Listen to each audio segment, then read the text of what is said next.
ముఖ్యమంత్రిగా బాధ్యతలు వహిస్తే మళ్ళీ 7 దశాబ్దాలు మా పాలమూరు జిల్లాకు ఉమ్మడి రాష్ట్రంలో కానీ తెలంగాణ రాష్ట్రంలో కానీ సరైన ప్రాతినిధ్యం రాలే.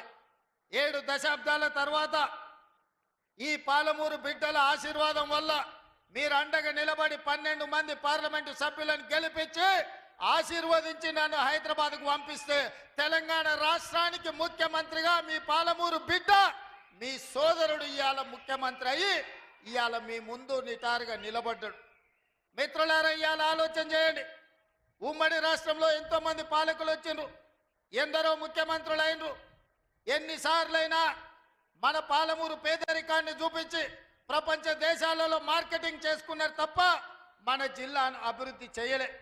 ఇవాళ ఈ వేదిక మీద నుంచి నేను అడుగుతున్న మేధావులను, ఈ తెలంగాణ రాష్ట్రంలో ఉన్న చదువుకున్న వాళ్ళను, నీళ్లు నాగరికత తెస్తాయి, నీళ్లు పంటలు తీసుకొస్తాయి, మీ నీళ్లు పసిడి బంగారాన్ని పండిస్తాయి.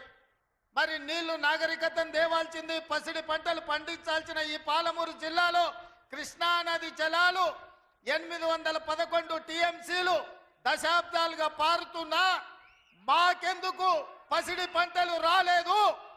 మా కష్టాలు ఎందుకు తీరవలేదు?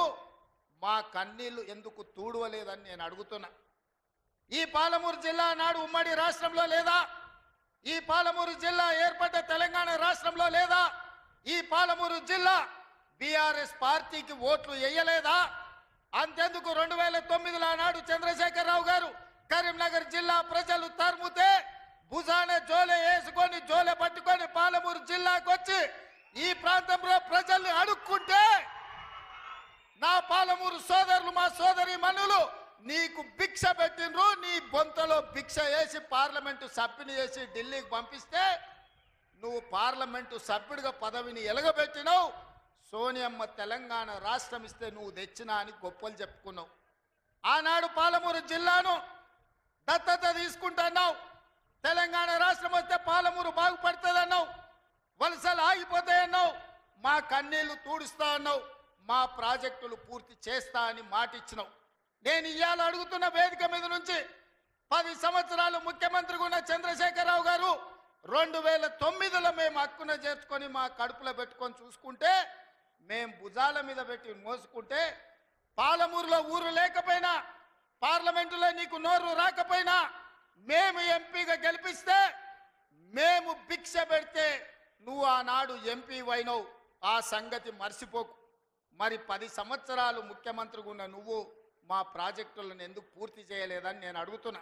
ఇవాళ ఈ వేదిక మీద నుంచి పెద్ద పెద్ద మాటలు మాట్లాడుతున్నారు, పొంకనాల మాటలు. ఇవాళ నేను అడుగుతున్నా చంద్రశేఖరరావు గారిని, 10 సంవత్సరాలు ఈ తెలంగాణ రాష్ట్రానికి 2 సార్లు నువ్వే ముఖ్యమంత్రి కదా, నీదే ప్రభుత్వం కదా, మా జూరాల ప్రాజెక్టు పూర్తి ఎందుకు కాలే? మా కల్వకుర్తి ఎత్తిపోతల కంప్లీట్ ఎందుకు కాలేదు? మా నెట్టంపాడు, మా కోయిల్ సాగరు, మా సంగం బండలో ఒక బండ అడ్డం పడితే 10-15 కోట్ల రూపాయలు ఇవ్వక బండ బగలగొట్టక 10,000 ఎకరాలు పల్లెల్లో ఎడారిగా మారితే నీకు మనసు రాలే. సంగం బండలో బండ వలగొట్టలే. కానీ మేము వచ్చిన తర్వాత ఆ బండ బగలగొట్టి ఆ గ్రామాలకు నీళ్ళు ఇచ్చినాం.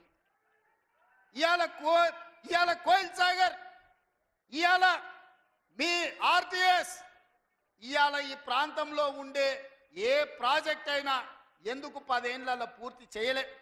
అదే కాదా నాడు ఉమ్మడి రాష్ట్రంలో జూపల్లి కృష్ణారావు గారు, చిన్నారెడ్డి గారు, డాక్టర్ మల్లు రవి గారు ఆనాడు కిరణ్ కుమార్ రెడ్డితో కొట్లాడి, ఆనాడు అరుణమ్మ గారు కూడా మంత్రిగా పాలమూరు రంగారెడ్డి ఎత్తిపోతల ప్రాజెక్టు పూర్తి చేయాలి, 12 లక్షల ఎకరాలకు నీళ్లు ఇవ్వాలి అని కొట్లాడి జూరాల నుంచి నీళ్లు తీసుకోవాలని పాలమూరు రంగారెడ్డి ఎత్తిపోతల పథకానికి అనుమతి తీసుకొచ్చారు. 16,000 కోట్లతోని ప్రాజెక్టు మంజూరైంది. 35,000 కోట్లు మొత్తం అంచనాలు వేసి టెండర్లు పిలిచిండ్రు. కానీ చంద్రశేఖరరావు వచ్చిన తర్వాత ప్రాజెక్టుల రీజైనింగ్ పేరు మీద 35,000 కోట్ల రూపాయల ప్రాజెక్టును 55,000 కోట్ల రూపాయలకు పెంచిండు. టెండర్లు పిలిచిండు, కాంట్రాక్టర్లకు ఇచ్చిండు, కమిషన్లు మెక్కిండు. జూరాల నుంచి నీళ్లు తీసుకోవాల్సిందని శ్రీశైలం బ్యాక్ వాటర్స్కు పంపించాడు. ఇవాళ శ్రీశైలానికే ఆ ప్రాజెక్టును తరలించడం వల్ల ఈరోజు పాలమూరు ఎడారిగా మారుతుంది. 10 ఏళ్లలో పాలమూరు రంగారెడ్డి పూర్తి చేసిన, కల్వకుర్తి పూర్తి